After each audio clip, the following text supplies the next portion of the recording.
The university is currently conducting online classes as against in-class sessions due to the pandemic.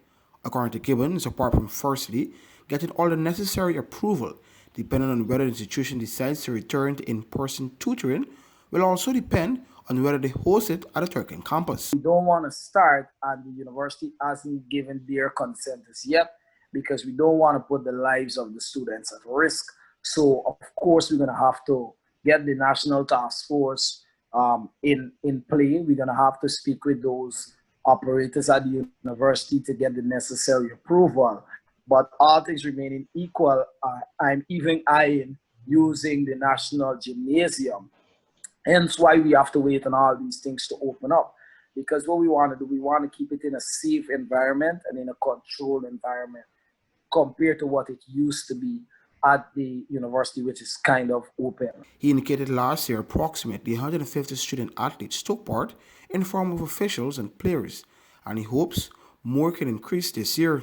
This year, what we want to do is we want to add the goalkeeping feature to the tournament. So we're going to use the big size goal instead of the small size goal, which is one of the reasons why we're eyeing the use of the national gymnasium. If all things remain equal, if we get those permission working along with the ministry and the university at large, the tournament usually caters for about 120 student athletes.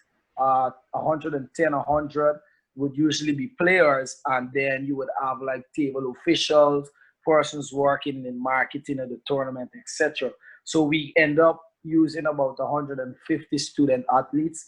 So for this year, what we want to do is take that number up to about 160, 170. So we're getting more persons involved. You know, the tournament is exciting. We want it to be a three-a-side tournament with one goalie. So it's 3 outfield players. So those are some exciting things to look forward in the tournament. And we're still going to keep our fastball rules where, you know, a goal is awarded, two goals is recorded for every goal scored with a minute remaining in the half, with 2 minutes remaining in the half, sorry.